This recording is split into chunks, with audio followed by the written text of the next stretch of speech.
Pagi itu, Kim Jong-un menerima panggilan dari Presiden Indonesia, Prabowo Subianto. Hubungan keduanya semakin erat sejak Kim Jong-un mulai terbuka terhadap Islam. Mereka berdiskusi banyak hal, termasuk pembangunan ekonomi dan kerja sama energi. Namun, di tengah pembicaraan, Prabowo menyinggung kasus korupsi besar yang mengguncang Indonesia, skandal mafia bahan bakar yang melibatkan petinggi Pertamina. Dengan nada serius, Prabowo menjelaskan bagaimana oknum-oknum tersebut mengoplos Pertalite menjadi Pertamax, meraup keuntungan triliunan rupiah, dan merugikan negara serta rakyat kecil. Kim Jong-un terdiam sejenak, lalu tertawa kecil, bukan karena lucu, tetapi karena merasa muak. Di Korea Utara, orang-orang seperti ini tidak diberi kesempatan kedua, katanya dengan nada tajam. Ia kemudian menawarkan solusi yang membuat Prabowo terkejut. Bawa mereka ke Korea Utara. Aku bisa menghukum mereka dengan cara yang belum pernah mereka bayangkan. Bagaimana kalau kita tenggelamkan mereka di lautan Pertalite atau menggantung mereka di tengah kota sebagai peringatan bagi siapapun yang berani mencuri hak rakyat? Prabowo tak langsung menjawab, tetapi ia bisa merasakan ketulusan di balik suara Kim Jong-un. Ini bukan sekadar omong kosong, tetapi bentuk kemarahan seorang pemimpin yang ingin menegakkan keadilan. Sementara itu, berita tentang skandal ini semakin mengguncang Indonesia. Rakyat marah, demonstrasi terjadi di berbagai kota, menuntut agar Rifa Siahaan dan kawan-kawan menerima hukuman setimpal. Di media sosial, tagar-tagar tenggelamkan koruptor dan tagar gantung mafia BBM menjadi trending. Banyak yang mendukung hukuman berat bagi mereka, bahkan ada yang menyerukan agar tawaran Kim Jong-un dipertimbangkan. Di tengah hiruk-pikuk tersebut, Prabowo memanggil para penegak hukum dan elit politik untuk berdiskusi. Ada yang menolak keras usulan Kim Jong-un, menganggapnya terlalu kejam. Namun, ada pula yang melihat ini sebagai kesempatan untuk menunjukkan ketegasan dalam memberantas korupsi. Prabowo, yang dikenal sebagai pemimpin berani, mulai mempertimbangkan opsi itu. Jika kita ingin memberikan efek jera, hukuman ini harus membuat mereka berpikir dua kali sebelum mengulangi perbuatan mereka, katanya dalam rapat tertutup. Di Pyongyang, Kim Jong-un menerima laporan bahwa rakyat Indonesia mulai menyuarakan dukungan terhadap hukuman berat bagi para koruptor. Ia tersenyum tipis. Mereka mencuri hak rakyat yang seharusnya digunakan untuk kesejahteraan.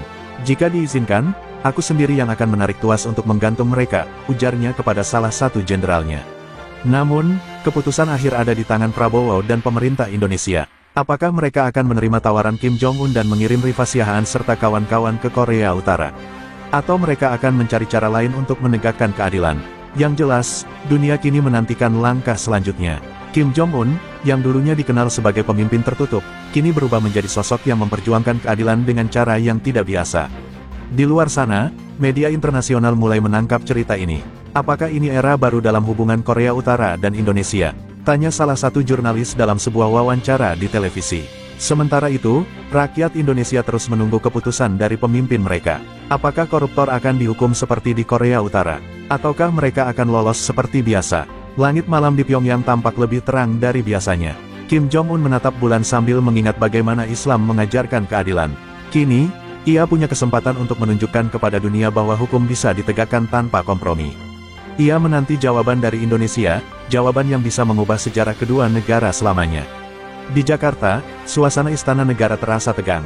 Presiden Prabowo duduk di ruang rapat bersama para penasihatnya, membahas tawaran Kim Jong-un yang masih menggantung di udara. Di luar, tekanan publik semakin kuat.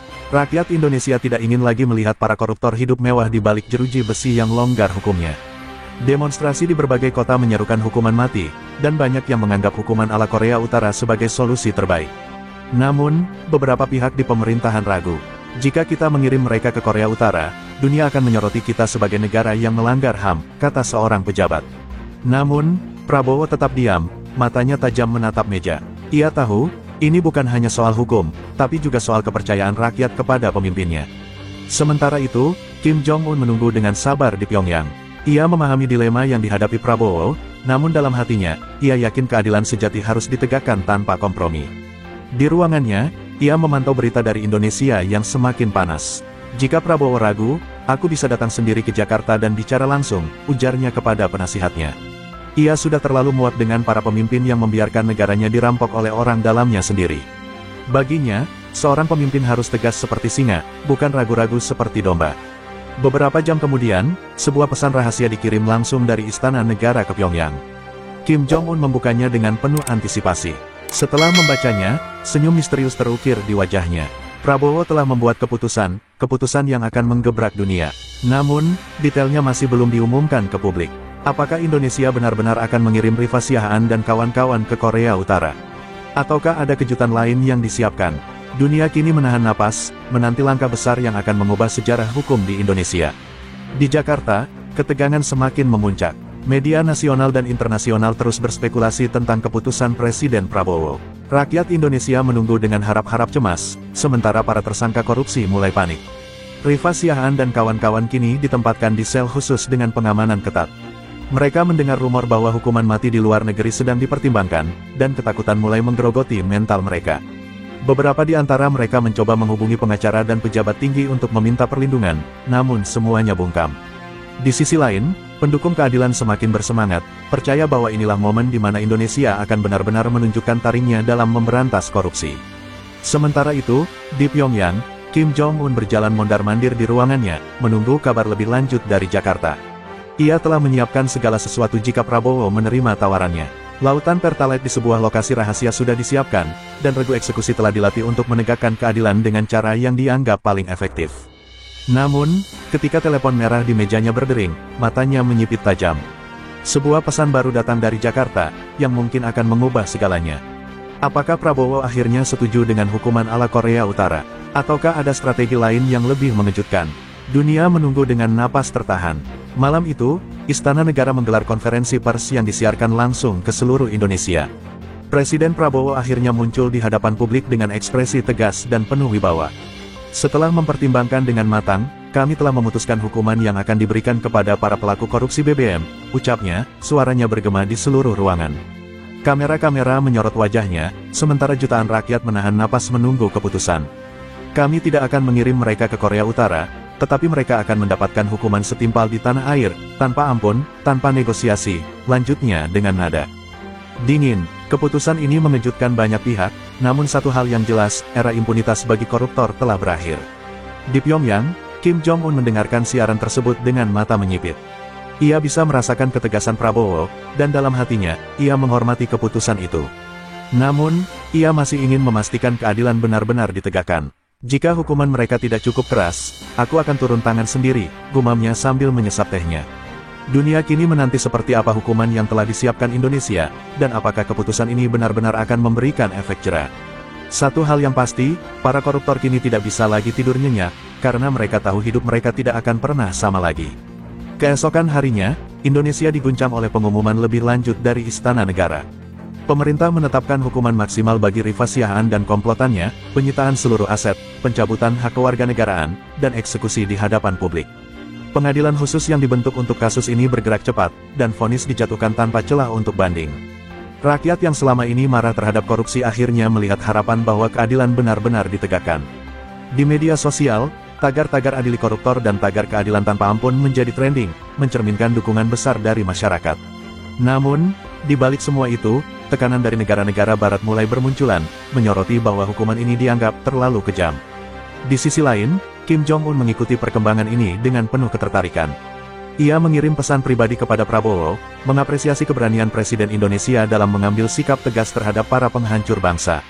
Namun, ia juga menambahkan pesan tersirat, jika ada yang mencoba melemahkan keadilan di negerimu, pintu Korea Utara selalu terbuka untuk menghukum mereka dengan caraku. Prabowo hanya tersenyum mendengar pesan itu. Ia tahu bahwa dunia sedang memperhatikan, dan kini saatnya membuktikan bahwa Indonesia bukan lagi surga bagi para koruptor.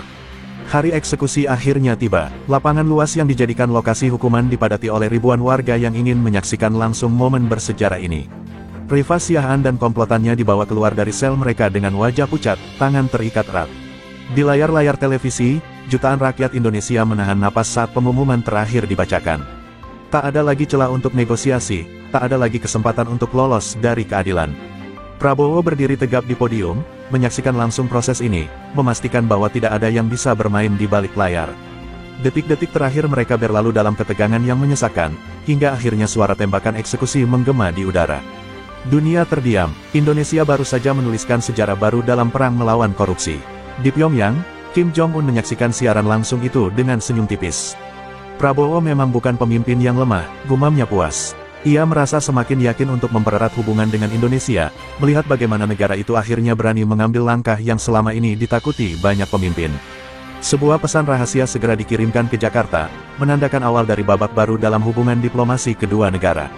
Di balik semua itu, satu hal menjadi jelas, dunia tak lagi bisa meremehkan Indonesia dalam menegakkan keadilan. Setelah eksekusi bersejarah itu, dunia terpecah menjadi dua kubu. Sebagian besar rakyat Indonesia dan negara-negara yang muak dengan korupsi memberikan dukungan penuh, memuji keberanian Prabowo dalam menegakkan keadilan. Demonstrasi dukungan meledak di berbagai kota, dengan spanduk bertuliskan, koruptor harus dimusnahkan. Dan, Indonesia tidak lagi bisa dibeli. Namun, di sisi lain, tekanan dari negara-negara barat mulai meningkat. Mereka menuduh Indonesia telah melanggar hak asasi manusia, bahkan beberapa organisasi internasional mengancam akan menjatuhkan sanksi ekonomi. Di media asing, Indonesia digambarkan sebagai negara yang mulai kejam dalam menegakkan hukumnya, sementara rakyatnya justru melihat ini sebagai awal dari revolusi moral. Di tengah situasi yang semakin panas, Kim Jong-un kembali mengirim pesan pribadi kepada Prabowo. Jangan takut pada tekanan mereka. Barat hanya melindungi kepentingan mereka sendiri. Jika mereka berani menjatuhkan sanksi, Korea Utara siap membantu Indonesia, tulisnya dengan nada penuh keyakinan. Prabowo membaca pesan itu dengan ekspresi serius. Ia tahu, keputusan ini bukan hanya soal hukum, tetapi juga permainan geopolitik tingkat tinggi. Kini, ia harus bersiap menghadapi ancaman yang lebih besar, bukan hanya dari dalam negeri, tetapi juga dari luar. Tak lama setelah eksekusi, kejadian aneh mulai menimpa para koruptor lain yang masih berada di balik jeruji. Beberapa di antara mereka tiba-tiba jatuh sakit parah tanpa sebab medis yang jelas. Tubuh mereka melemah, wajah pucat pasi, dan mereka mulai berhalusinasi melihat api menyala di sekeliling mereka. Ada yang berteriak-teriak ketakutan di dalam sel, mengaku melihat bayangan hitam yang mengejarnya setiap malam. Di penjara, para sipir pun mulai ketakutan karena mendengar jeritan tak wajar dari para tahanan korupsi. Kabar ini cepat menyebar, dan rakyat mulai percaya bahwa ini adalah azab dari Tuhan bagi mereka yang telah menghancurkan bangsa dengan kerakusan mereka.